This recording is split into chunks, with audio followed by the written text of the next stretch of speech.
The following program is a presentation of the Options Insider Radio Network. For more programs, visit www.theoptionsinsider.com or search for Options Insider Radio in iTunes.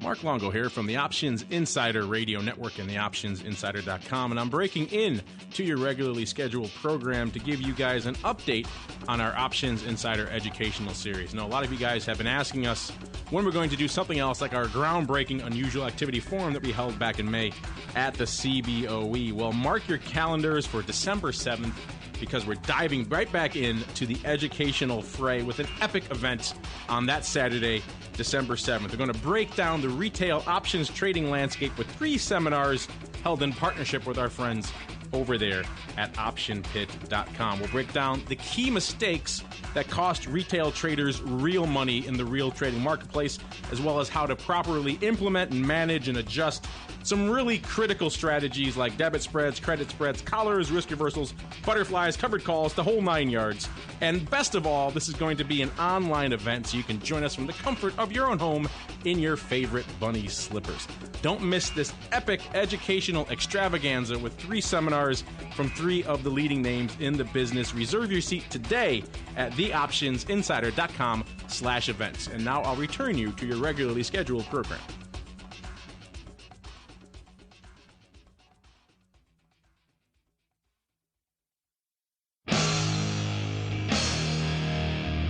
And now, it's time for the show that breaks down the options market. From unusual activity alerts to market updates and trading strategies. If it involves puts and calls, then our all-star panel will break it down. It's time to hit the option block. With your host, Mark Longo from theoptionsinsider.com and co-hosts Mike Tusaw from KnowYourOptionsInc.com and Mark Sebastian from OptionPit.com. The Option Block is brought to you by Options Express. Don't spend time worrying about your broker. At Options Express, security, stability, and account protection are the most important responsibilities to our customers. Secure account access, enhanced financial protection, entrusted with over $7 billion in customer assets, established financial stability. Options Express lets you trade with confidence. Stocks, options, and futures, all in one account. Trade with a specialist. Visit optionsexpress.com/OXradio to open your free account. Options Express is a member of FINRA, SIPC, and NFA.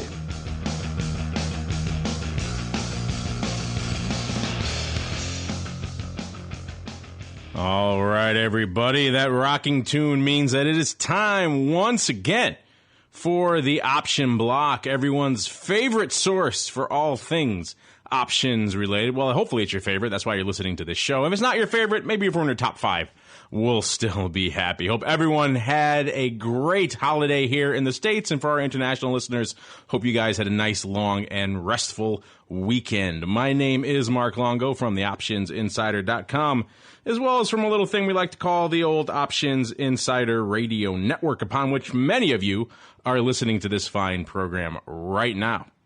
And we have a bit of a truncated all-star panel today, as you might imagine, with the holidays and all the post-holiday madness. Hard to get everyone on the same schedule, but don't worry, it's not just me holding down the fort today. I am joined by my boon companion, the ever ready to go, ever exciting Uncle Mike Tusaw from RCM Wealth Advisors. Mr. Tusaw, welcome back to the show, sir. Great to be here. I'm the boon partner today. What was I was the life partner the other day? I forget. No, the hetero male. What was I that was Mark and Andrew are the hetero life partners. Of course, you and Kavanaugh kind of fall into that same category there. So I'm Kavanaugh's hetero life partner. I'm your boon partner. Got it. My boon companion. Boon companion. Sorry. There we go. Get my twisted metaphor straight, sir. Why don't you? Yes, sir. All right, and with the team mostly assembled, we're going to dive right on into the trading block.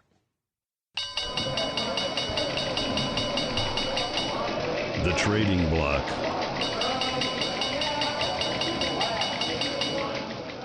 All right, welcome to the Trading Block. This is, of course, the portion of the program where we break down the day's worth of action. And it was not really an active one today, but there was a little bit of activity, particularly towards the end of the session. We are recording this on November 2nd here at around 3 p.m. Central Time, right after market close here, for all of you who love the up-to-the-minute updates on the dates. And it was a relatively quiet day for most of the session until the latter part of the session, where we saw a little bit of activity, most of it to the downside. Most of the major indices closing down fractionally or perhaps a little more on the day. S&P closing down about 0.3 of a percentage point to 1,800, roughly even. We saw the Dow closing down about half a percentage point, so that was the leader on the day, down about 77 handles to 16,000 almost even.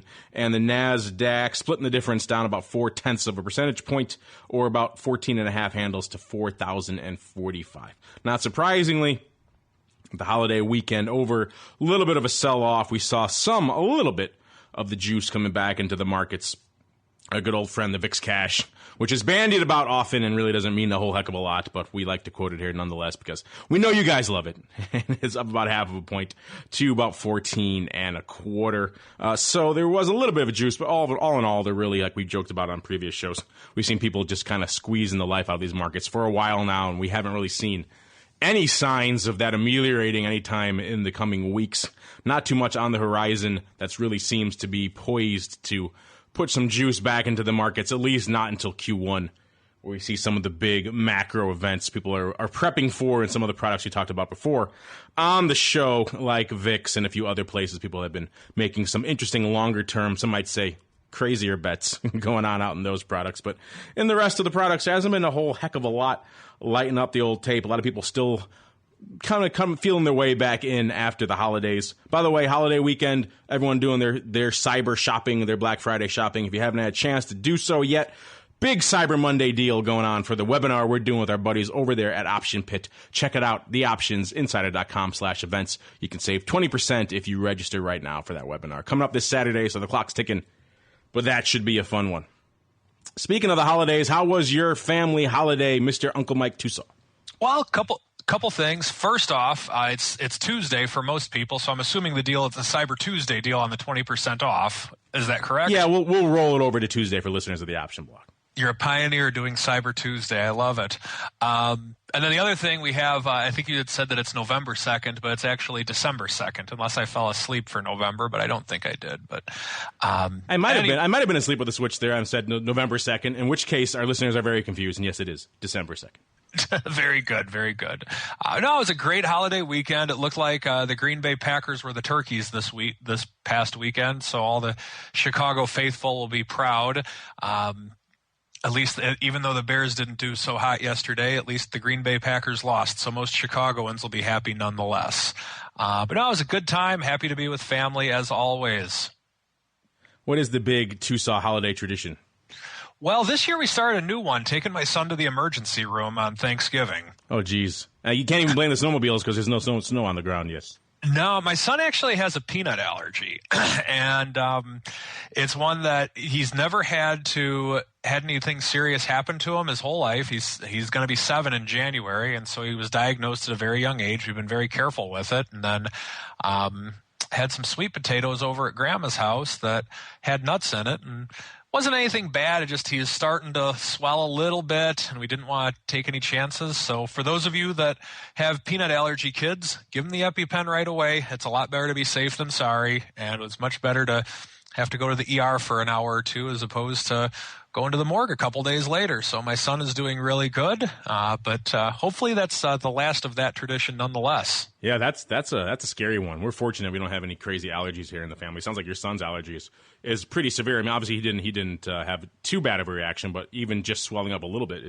is never a good thing, and it always scary, particularly on a big day when everyone's gathered around. That just shows how hard it is to really manage that stuff. You know, even with family, even everyone knows the kid's got an allergy. Something could sneak in there, and you have no idea. You know, you never know, but thank God. I mean, it's one of those things that if this is the worst that ever happened so far in 6 years, this is the worst that it's ever been, and if the worst of it is just going and hanging out in the ER for an hour just to be safe, then that's it. The key is you just got to give them that EpiPen right away. Don't take chances. So I'm guessing all of the holiday drama really kept you away from the big holiday savings events. No time to really go out and scoop some deals for the Tusaw family this weekend. Oh, I mean, the Dollar General, or what's the store? All the dollar stores, Yes. They're down to 98 cents on. I heard, big deal, 97 cents in some places. So yeah, get it while the getting is good. I mean, what more do you need? Well, sounds like a lot of people had kids with peanut allergies this weekend because the sales not exactly lighting up the old tape. It seems like everyone beating the drum Black Friday. And now today we're recording this on Cyber Monday. Again, that's why I don't say the dates, because I'll probably screw them up. That's just why I never have in the past. All these people writing in for dates. Now you got me saying the wrong dates. But yes, the Black Friday so far seems to have been essentially a resounding meh on the old scale. I actually could anecdotally confirm some of that. I did swing out later in the night when everyone was asleep. I said, maybe I'll swing out and see if I can pick up a few things. I always like to scoop up a few deals. Let's say for the business, we needed a bunch of new monitors and things. So it was a good time to do that kind of stuff. I like to kind of get a feel, the pulse of the crowd and of the economy. And I certainly in the stores I went to, and it wasn't even that late. It was, probably in the 8 to 9, 10 range, which is very early for Black Friday because it all starts so early now. It was easy pickings in all the stores. You could walk in, pretty much get anything you want. I walked into a Walmart, just kind of almost accidentally stumbled into like a $199 iPad Mini. I didn't even want an iPad Mini. I said, that's too good of a deal to pass up. I'll take it. So I was the one scooping the deals apparently when everyone else was out at the emergency rooms or doing whatever they did because they weren't shopping this weekend. Kind of interesting. And so far it seems like the results from the Cyber Monday, again, we're only part of the way through it, but they seem to be kind of not that great as well. Probably the online retailer is one of the few who are actually doing all right. Amazon only off about a third of a point today, so not too third of a percentage point, I should say. Not too bad, but most of the other retailers not faring as well. So did you do any shopping, any cyber shopping or anything like that, Uncle Mike? Or are you just completely doing the old wood carving toys for Christmas this year? Oh, definitely wood carving toys for sure. No, one thing that I noticed on our way to the emergency room from Grandma's house, we do go down a Randall Road, which is a road which is a very suburbia style road where there's a lot of Targets and Walmarts. The parking lots were pretty full on Thursday night, like when people were standing outside. Not crazy, but they were full. But then we went down the same street again the following morning, and it really, like at 8, 9 in the morning, it was the same thing out here in the suburbs too. It was meh, just like you had said. My big barometer for that stuff is the lines are good when you're going in, but really a good barometer for how busy the store is how long it takes you to check out. And some of these crazy sale days, it could take you hours to check out of a store. The line will wrap around. And I did swing into a Best Buy this weekend at a time in the past couple of years ago where I had gone there, and it was, I think, literally almost an hour to check out there. And I had just a few things. And this time I was able to check out in about 5 minutes. So that to me was a sign that, wow, things really are a little bit slower this year than they have been in years past. And again, the retailers feeling the heat from that today. I think that was part of what was weighing down the market overall today. A lot of people were looking forward to this point of the year to really kick off the holiday spending season, and apparently it wasn't exactly what everyone was expecting. Of course, if what you were expecting was a robot coming from out of the sky to deliver your packages, then perhaps it was what you're expecting. Did you see this news, Tusaw, that Amazon may be sending drones to deliver your packages? I would love something like that. That is pretty amazing. They showed some video of it. I have to imagine this is just a huge PR stunt for Amazon. There's no way this is practical in any way, shape, or form. It's also kind of a dubious PR stunt because drones not exactly having the best connotation, I think, in the minds of much of the public. People think Amazon's going to start bombing us while they're dropping our packages. But yeah, they showed some footage of it, a little essentially hovercopter coming right down to your front door, dropping off a package and flying away. I have no idea how that is efficient. Someone has to be driving that thing, so it's kind of a one-to-one thing, but I think a guy with a truck full of 100 packages is probably a heck of a lot faster, but I don't know. It seems certainly kind of silly. Maybe that's part of the reason Amazon's only down about 1 1/3 points today. People loving the drones. A lot of interest. Of course, aside from all the retail nonsense, what's been going on in your neck of the woods? What are you watching in the old Tusaw portfolio? I know our listeners love when you give them your updates on GLD and SLV and some fruit company no one's ever heard of and whatever else you got cooking in the old RCM portfolio. So what's cooking in Tusaw land these days? How was the old BBI? Oh, I was pretty busy. I was pretty busy today with doing some adjustments on some things. And basically over the weekend, I wanted to just kind of stay long premium in case something big happened one way or another. Weeks like last week, I'd prefer to just stay at. I wish I could just avoid them, quite frankly. I know I've mentioned that in the show a million times, but for the most part, I was long premium going into this week. And with Apple, for example, and I see we had a listener question on that, which we'll talk about a little bit later today. I was just long the stock and then long the 460 put on it. And going into today, my typical MO of what I've been doing on this run up with Apple has been, we got in again at 430. And with this run-up, what we've been doing is just buying about a 4 to 6 month out long put, about 10% out of the money, and then selling put spreads with additional capital week in, week out to finance the long put.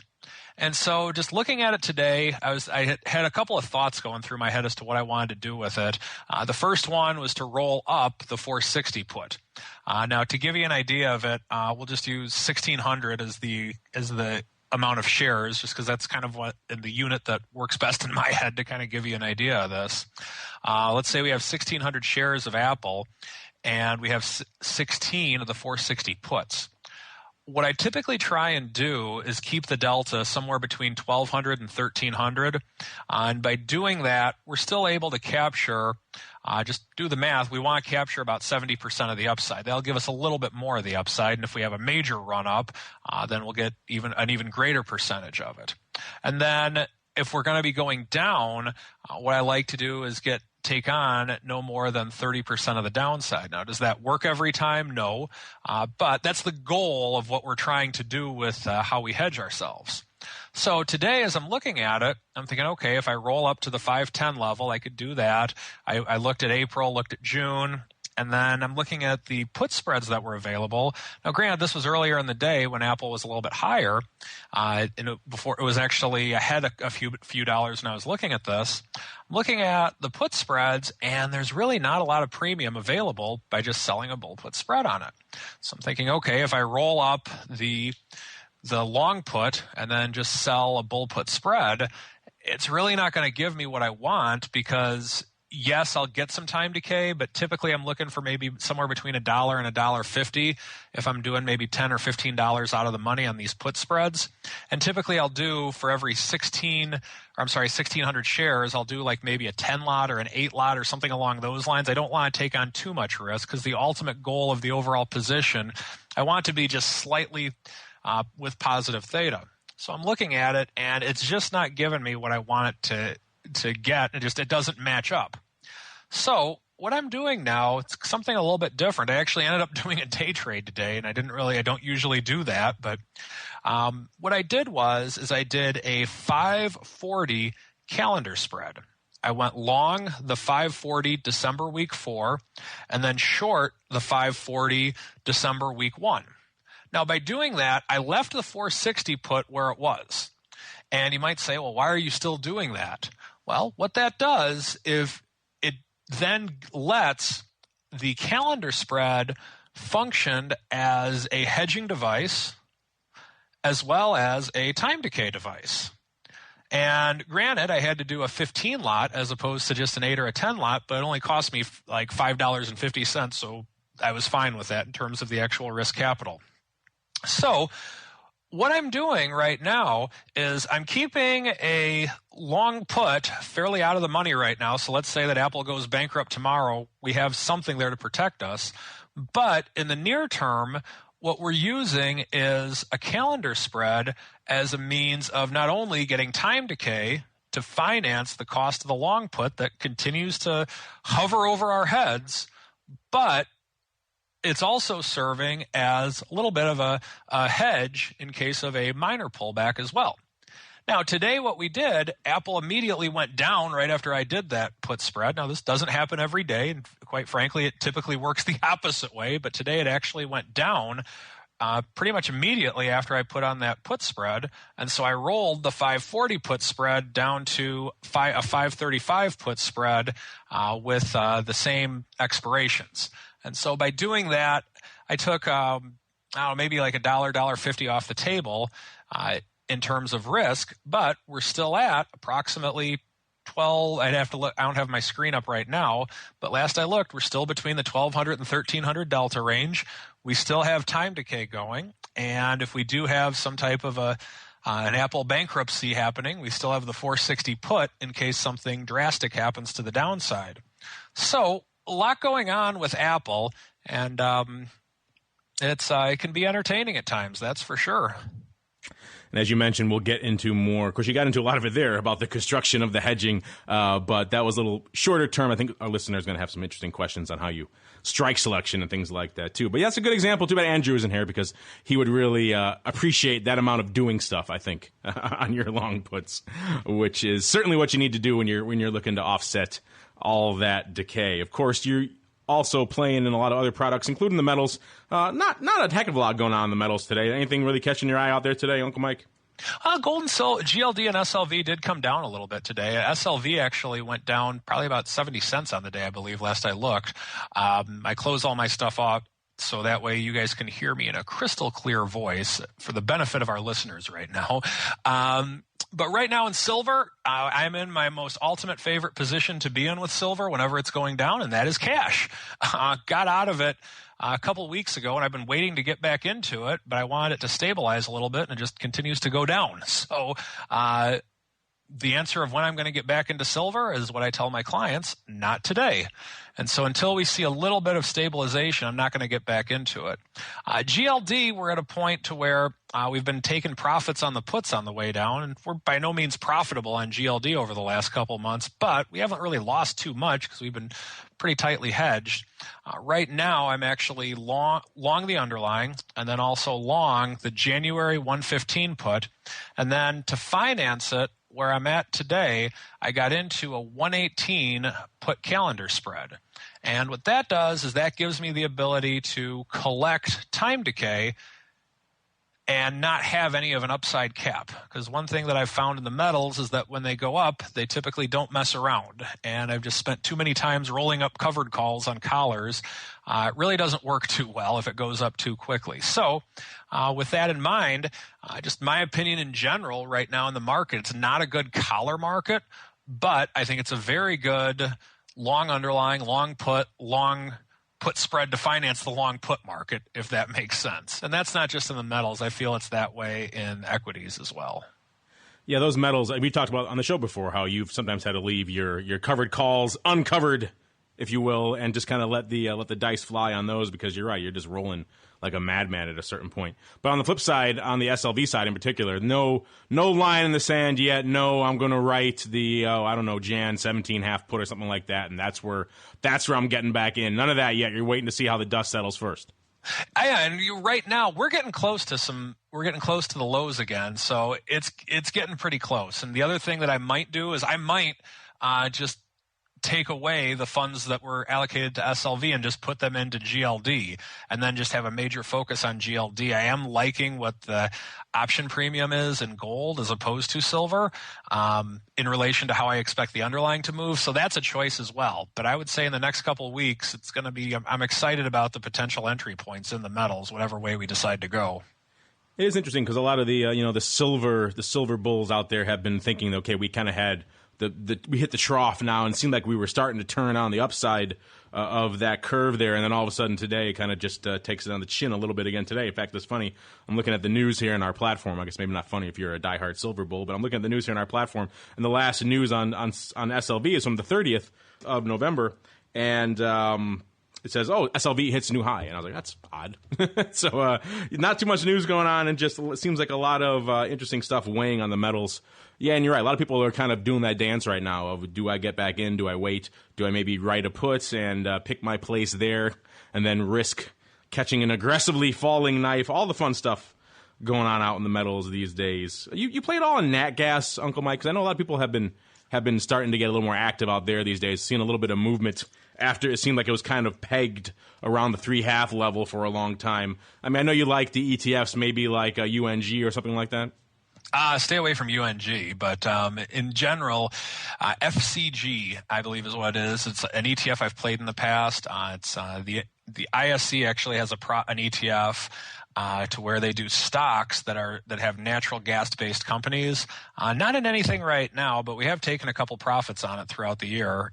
But at this point, not yet. I agree with you that UNG is perhaps not ideal, but the problem with any of these other products you're looking at, you mentioned the ISE one, FCG is another one. If you're trading in these things, you're for the most part trading with yourself. Yeah, I mean the so ISE one in particular. The FCG, it's just we buy the underlying and then we just put a collar on, a covered call, whatever the case may be, and then that's it. We don't make any adjustments. It's just we're bullish on the underlying, and it's going to be we'll trade to get into it that day, and we'll get out of it on expiration. It's one of the few times where the expiration day risk graph actually plays a factor in what we do. Yeah, it's the old Ronco set it and forget it style of trading. Because you're right, a name like this does 100 contracts a day. You're not going to be getting in and out of your spreads, and if you are, you can be paying a hell of a lot to do it. So you probably don't want to. So interesting stuff, nonetheless. Here, cooking in some of the more commodity type lands. We've been hitting on a lot of different stuff. We have our listeners should know we have the new Futures Options Roundtable. The most recent episode, we were all energies. It seems like also anyone wants to talk about these days. Oil and all the resulting tumult coming out of Iran and how that's weighing on the energy side of the fence. Metals taking a little bit of a backseat of late. Of course, maybe that'll change in the coming weeks. But interesting stuff. If you're interested in this commodity type update that we're doing here, then I encourage you check out the Futures Options Roundtable. The newest episode coming soon to a podcast provider near you. Should be sometime this week. We have the next episode coming out. So stay tuned for that. And also stay tuned for the Odd Block.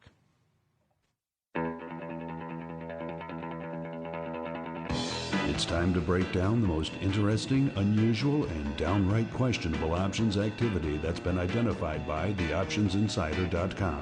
It's time for the Odd Block.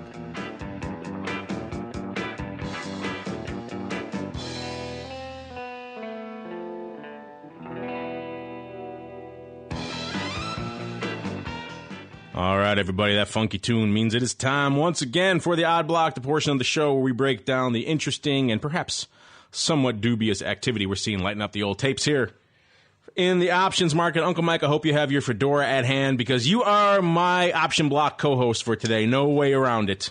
Loving it. I'll give you my best Bear Bryant impression. There we go. I like it. So we're going to actually, we don't have this on the rundown, but it's kind of interesting. We're just talking about the retailers at the top of the show. And of course, listeners, if you too want to play the home game, we of course welcome you to don your own fedora, be very festive. But of course, you can surf on over to theoptionsinsider.com. Click on the unusual activity tab there at the top of the page. You'll get these alerts and a whole heck of a lot we don't have time to get to on the show. Much more detail on what we're doing on the unusual activity side of the fence. Kick it off really quick here. We were talking about the retailers, top of the show. Best Buy, I joked about the lines being very, very short at Best Buy this weekend. Someone apparently thinking that perhaps that's not the case. At least that maybe Best Buy has been beaten down too much, at least in the near term, and they're going to bounce back in a very, very, very short time horizon. We saw someone piling in, buying about 2,000 of the Dees 42 calls. These are about $1 out of the money. Best Buy closing today at $41 and some change. So 2,000 is about 10% of today's ADV. Paying prices was like around 56 cents, went up in about 2 blocks. So these are about $1 out of the money. They got a week. They got actually, these are weeklies. These are Dees weekly, so they have about a week to go. So interesting, very near-term paper. Perhaps you and I are the bulls out, or I'm sorry, perhaps you and I, Uncle Mike, are the bears out here, and this guy thinking Best Buy a wee bit overdone and poised for a pop. Maybe he thinks the final number is going to roll in. Maybe he's a manager of some district store out in St. Louis and says, hey, I think we had a good week. I mean, it could be. You never know. Just because it's not good in Chicago, maybe our sample isn't quite well enough. But he's pretty bullish to be wanting to do that this week. That's for sure. Yeah, an interesting timing. So that's one we're going to file in our to be watched, and maybe we'll get an update on it as we go into our Thursday show later this week. But now we're going to roll on into the rest of our updates, starting off with a name I used to know and keep quite dear. Trading out here quite a while. Haven't been active in it in a couple of years now, at least not like I used to be. But talking about Intel, of course, INTC, this name closing today, down about 0.5% to $23.70. It's a name that's doing about 115,000 contracts a day, and today, not surprisingly, doing a little bit of light volume, doing about 75,000 contracts today. But what caught our attention and what you can find if you read it up on the site in our alerts is some interesting longer-term paper going on out here at INTC. In particular, the April 25 strike. We saw someone coming in and gobbling up 5,500 of these April 25s for a variety of prices. Looks like a lot of them going up for in the 60 to 63 cent range. Open interest is substantial on this strike. It's about 24,000 contracts, but doesn't look like this is closing. Went up as a spread as well, but there was no counterparty to the call buying. Didn't see any other direct spread going off against it. Looks like it actually went up tied to stock. Now, listeners, if you're playing the home game, you know, buy, call, sell stock. What does that get you? Well, remember your synthetics. You are now, of course, long a put. So looking at this in a little bit more proper context, it is perhaps not the screaming bullish trade that you might first think when you see this go up. So someone perhaps thinking Intel poised for a bit of a retracement. I don't know exactly the ratio he did the stock. If he did 1-to-1, we'll have to dig up the actual stock numbers to see. But still, interesting stuff here going on out in Intel. Uncle Mike, I know you like playing in the tech names. You used to like Cisco. You, of course, like Apple. Do you ever play in some of the more blue chippy tech names like an Intel? It's been a while since we've done anything with Intel, but looking at this trade, I agree. When you see a trade like this, I think it's definitely part of a short stock hedge in some way, shape, or form, or maybe he's legging into a stupid. You never know. Tusaw style stupid. This is why I have you on the odd block, to bring up this insight. There you go. I never would have gone there, but you went there, and I like it. So that's why we keep you around, Uncle Mike. All right, next up on the old odd block, a name I know you check every day, Uncle Mike. I try to get it whenever possible because this is really key to how I view the rest of the trading session. This is, of course, Sprout Farmers Market, ticker symbol SFM. They are a specialty retailer of natural and organic foods. They closed today $38.20, up about 1%. Or about 36 cents on the day. And what we see today, or what we've seen recently, actually, is not a whole heck of a lot of paper. Pretty much this name's doing about 500 contracts a day. But they blew that out of the water today, doing 20,000 contracts out here in SFM. Pretty much all of that coming in one pretty substantial, in the money, looks like, a combo trade here. We saw the Jan 22 half combo going up for $15.80, 10,000 times. Looks like paper actually came in and sold the call and bought the put, because not really much of a bid on that put anyway if they wanted to sell it. No one racing to buy that 22 half put out here in SFM. Looks like they sold it, which is for about $15.80, which, if you do the math, listeners, because it works out to about $38.30 on the stock itself, a dime over where it closed. Synthetically, of course, sell and call, buy and put. They are synthetically selling the stock at an interesting rate. This is an interesting trade for a number of reasons. This is, of course, like I mentioned to you before, not exactly a name that lights up the tape from a volume perspective. This person clearly thinking they could get some more deltas off in a more efficient manner here in the options than they could in the underlying. And so they light up 10,000 of these combos, which is, of course, short 1 million shares of the stock. A very, very interesting trade here in SFM. Now, Uncle Mike, I know this size is a little bit small for you, but still, this is an odd trade just in any way you cut it. A deep, deep in the money combo going up in a very, very liquid name like this. Yeah, when you see something like this, you're right. It does make you think that it's on the hard to borrow list.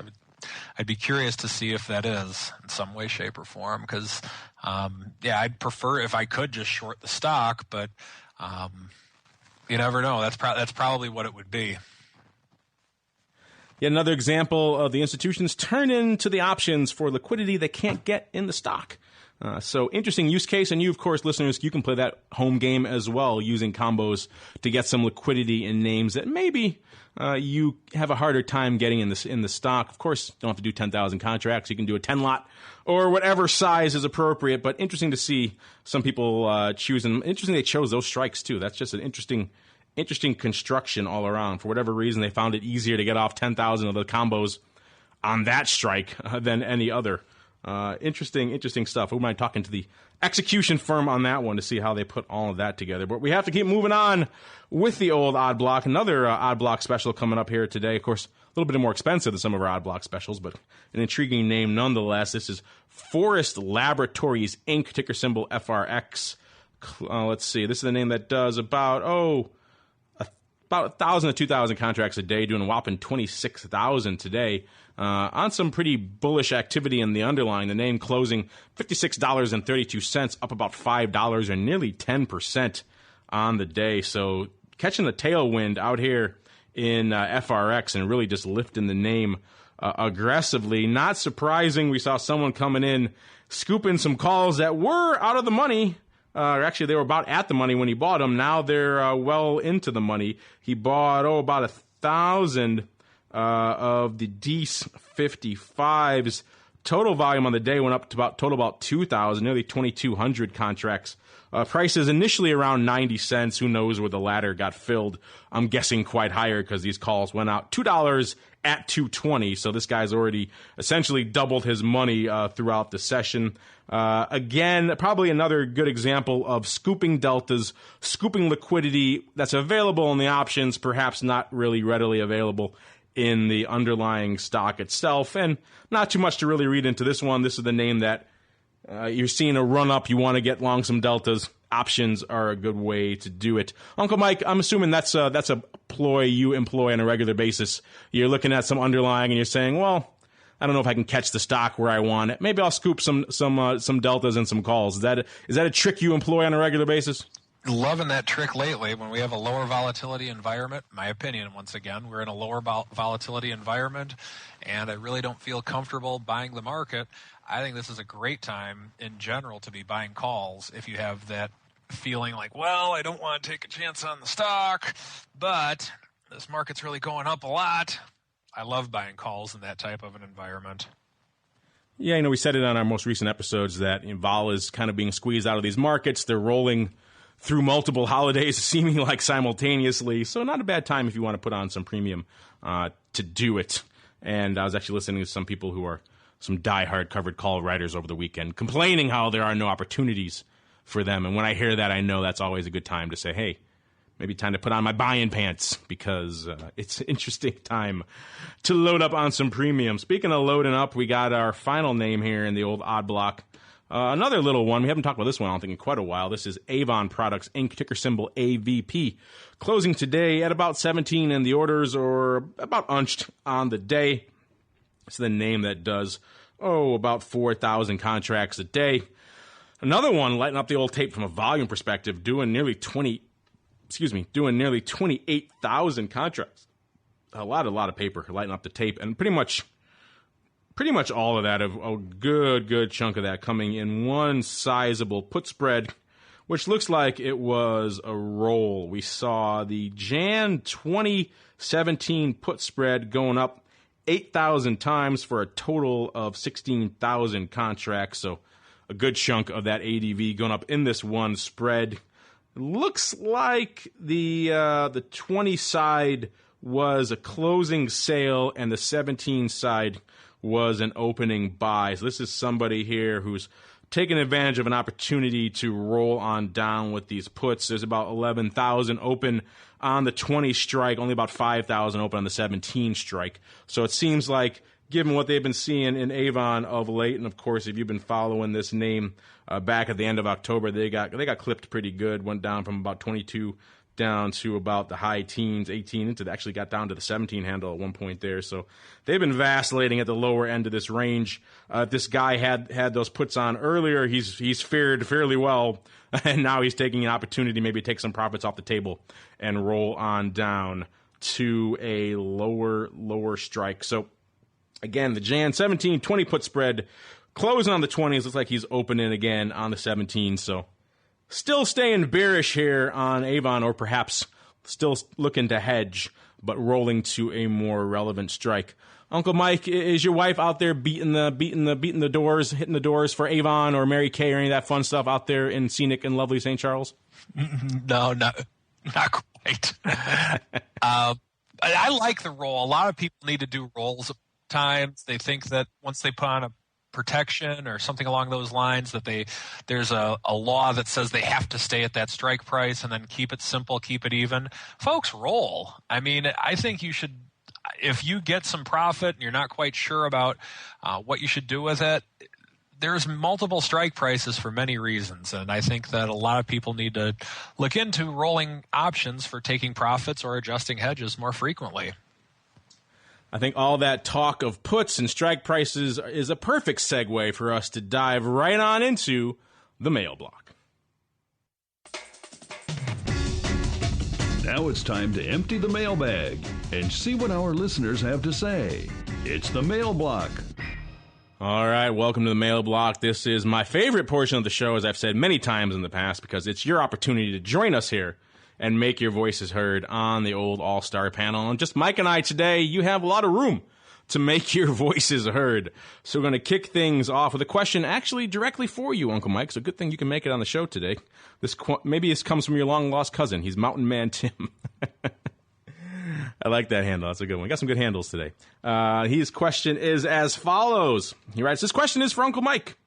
So I'll just stay out of it. He doesn't want to talk to me. He says, how do you typically determine the put level that you purchase on a stock? For example, you've mentioned being long the 460 put in Apple. How do you determine the put level that you or your client uses as a hedge? A great question, Uncle Mike. You talked about your puts as recently as the top of this show, and that 460 put, you've been working in Apple for quite a while. But what's the thought process that you or perhaps you and your clients do when you sit down and say, okay, can we have our underlying, now we need to pick our hedge strike? What goes through, what is the RCM process for that? The RCM process, well, typically what we like to do, it depends on what the situation is. Like in gold, for example, we're hedged a little bit tighter at this point, just because we feel it's a little bit more volatile. And the strike prices are at a point to where we feel that we can get away with being a little bit more tighter with our hedges and combining them with a calendar spread. Ideally, in a perfect world, I'd like to have a free at-the-money put option and just leave it at that the entire time. So the first step of the process is looking and making sure that that doesn't exist. And magically, we've always gone to step 2. I know that's a shocking thing to all of our listeners. Once we realize that that's not there, a general rule of what I like to do is start out at a point to where we have about 90% of the asset protected. So if the stock's at 100, I like to have it around the 90 puts. And that's a general rule. We look at how much the stock moves. We look at what the prices are a little bit closer to the money than that.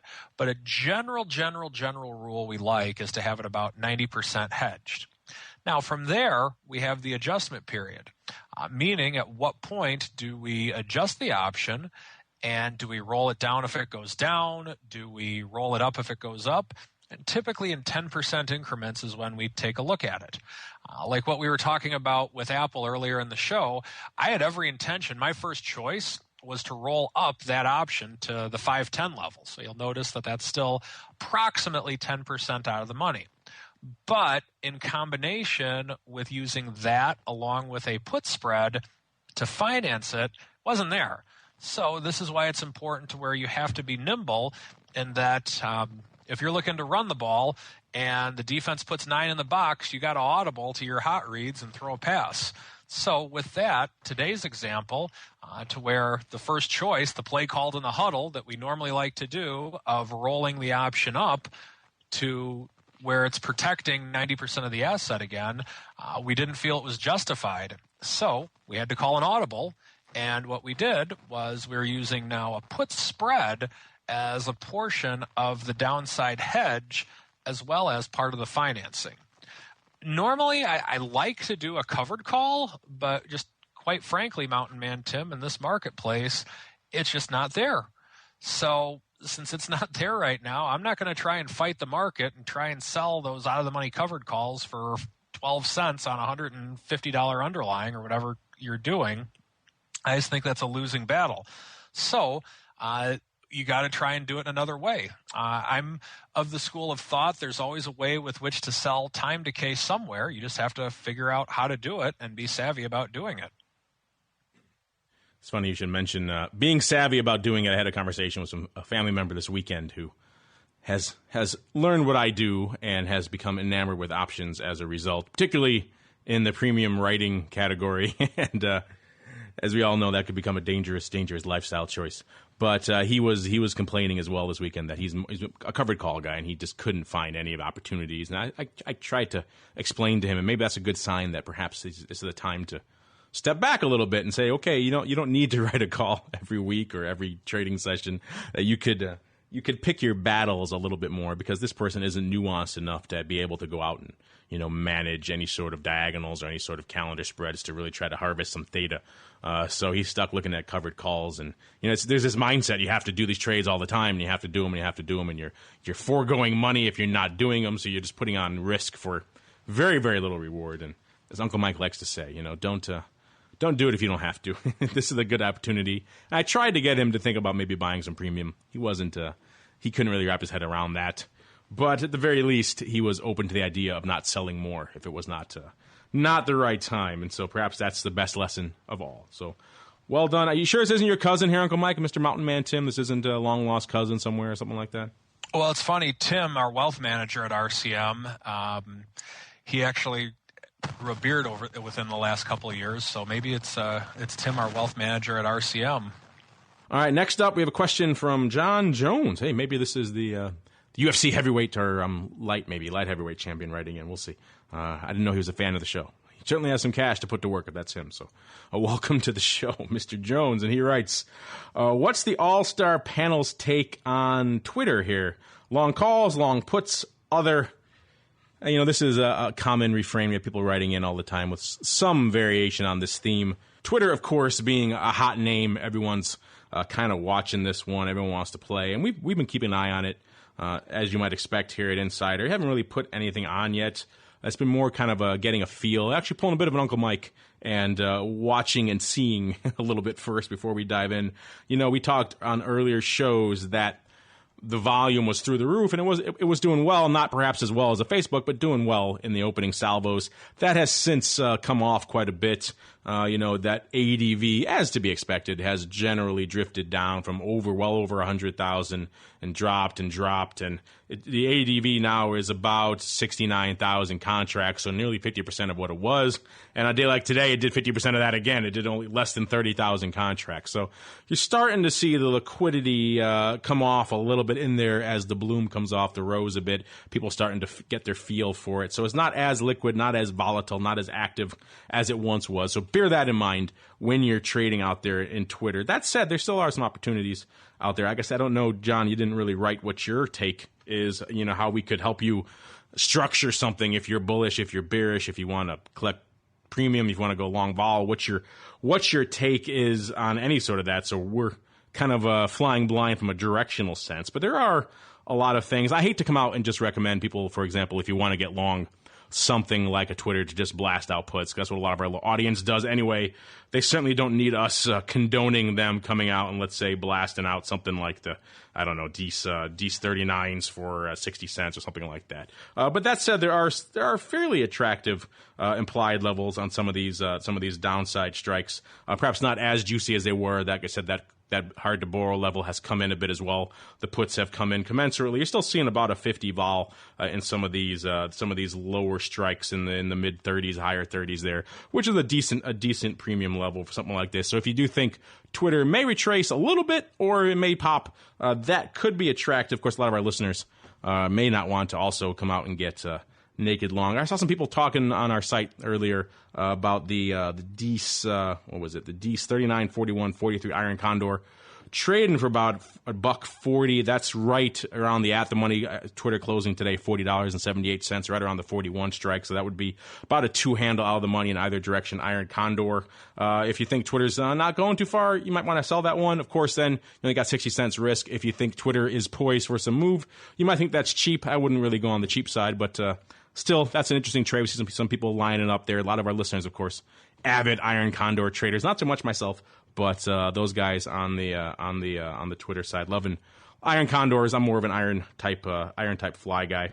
And then what else? Oh yes, and we also looking earlier today at some interesting. If you're looking on the downside a little bit, rather than just naked putting out some puts or naked blasting out some puts. there are some interesting trades that are a little bit more premium neutral and have a little bit of a directional bias to them, like a little bit to the downside. I think Twitter might retrace a little bit in the near term. The D's 39-37 put spread, particularly on the 1-by-2 ratio, is interesting because you can put that on for about even money. Depends on how you leg it.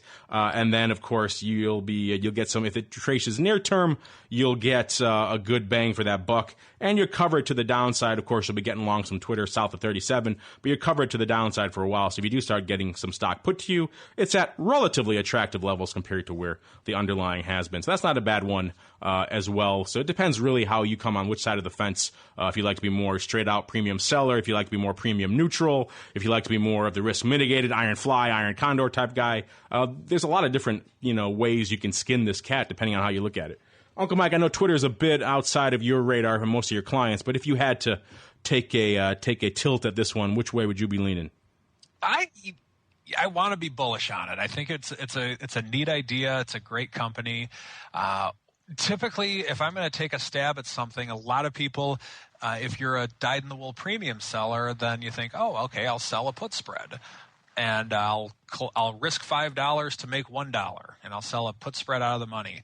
I don't agree with that based on my sentiment on Twitter. If I'm a little bit bullish on it, and just full disclosure, we have no holdings on it. I'm just saying if I were to do it, I like the idea more of risking $1 to make $4 and buying an out-of-the-money call spread in some way, shape, or form. That way, if the thing does go way down to the depths, you're only going to lose $1. But if you do get a little bit of a pop in it, you have a little bit of upside. So if it's something with which I have some type of an aggressive bullish stance on, I much prefer buying an out-of-the-money debit spread, or maybe even selling an out-of-the-money credit spread if you want to really look at the synthetics of things, if you can get a better deal on it.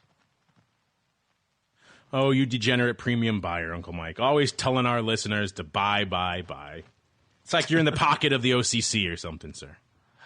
Well, unless it's time to sell.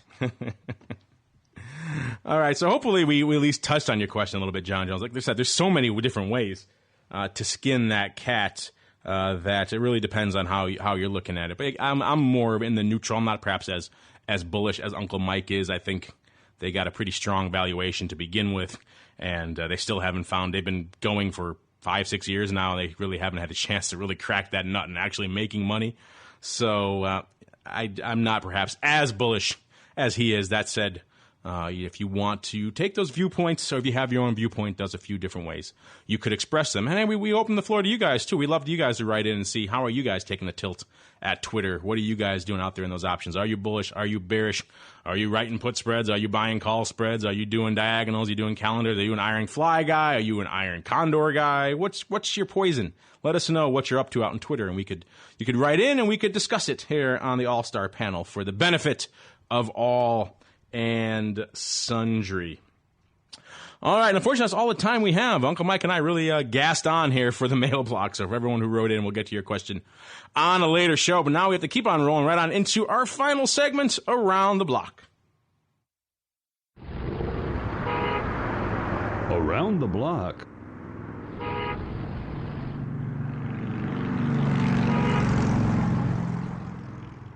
All right, and welcome to Around the Block. This is, of course, the portion of the program where we tell you what we're watching for the rest of this week and what's on our trading screens. And unfortunately, there really isn't a whole heck of a lot. That's kind of one of the big questions we've been banding about here at Insider and a lot of our shows, is just exactly what's going to start bringing some of the vol back to this market. We, of course, have some of the big macro events coming in Q1 and a little bit later that are poised to inject some activity back into the marketplace for the rest of this year.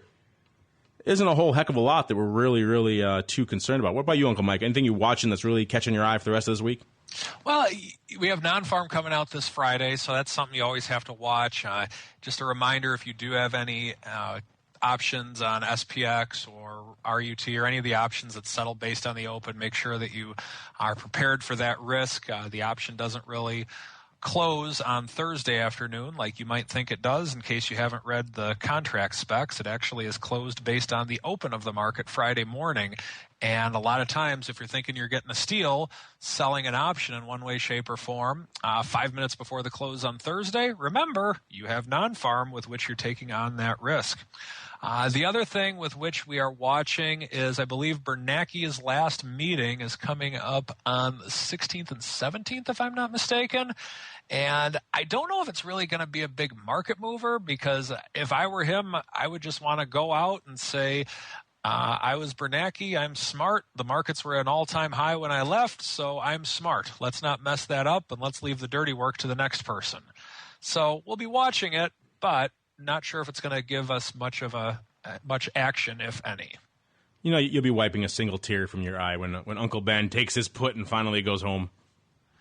Well, it's more of the same, no matter what. Yeah, it really isn't. It really hasn't changed a heck of a lot. Maybe a different facial hair look, but other than that, not a whole heck of a lot changing at the old Fed. And you're right, non-farms is a potential. I'm in the camp that seems to have somewhat put non-farms a bit on the back burner. Perhaps isn't the game changer it used to be. Of course, in this environment where there isn't really anything else, non-farms is perhaps one of the few things you could really look to for perhaps any movement on Friday. And again, good advice there to our listeners to be careful of those opening rotation type fills, because oftentimes you don't like those. So if you have those positions on, do yourself a favor, close them out Thursday night. Save yourself the headache. And unfortunately, that is all the time we have for this program. Be sure to swing by the webinar we'll be doing this Saturday with our friends over there at Option Pit on Saturday, December 7th, a day of infamy for many reasons, not the least of which the fact that us and the boys at Option Pit will be putting on a educational extravaganza for a pretty cheap price for all the education you're getting. Plus, we're throwing in all of our archives from the Unusual Activity Forum that we held a few months back at the CBOE. A great event. If you didn't have a chance to attend that, you're getting all that for free on top of the great sessions. We're going to have 3, maybe even 4 great seminars coming up this Saturday, December 7th, theoptionsinsider.com/events to learn more. We decided to get it in at the early part of the month before all you guys go off for your various holiday activities and then come back, check in again at the first of the year. So theoptionsinsider.com/events, or surf on over to optionpit.com/events to find out more and reserve your seat before we hit max capacity and we have to shut this thing down. So check that out, theoptionsinsider.com/events. And of course, they couldn't make it here, but let me plug the guys over there at Option Pit as well, optionpit.com, to learn more about what they have cooking and how you could contact them for more options education and analysis. And of course, on behalf of Uncle Mike and myself, and of course, including you, Uncle Mike's uncle there, or cousin, Mountain Man Tim, great handle. Keep them coming, and we'll see you guys next time right here on the Option Block. Become a part of the Option Block. Just visit www.theoptionsinsider.com/forum to post a question for the hosts. You can also submit questions to twitter.com/optionblock or leave a voicemail at 312-544-9356. Make it interesting, and your question just might make it on the air. The Options Block is property of the Options Insider Incorporated. All rights reserved.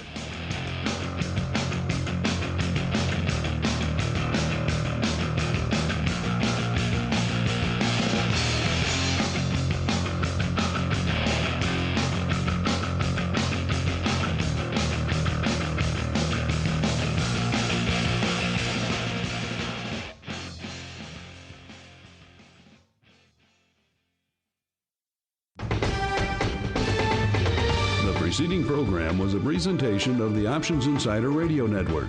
For more programs, visit www.theoptionsinsider.com/radio or search for Options Insider Radio in iTunes.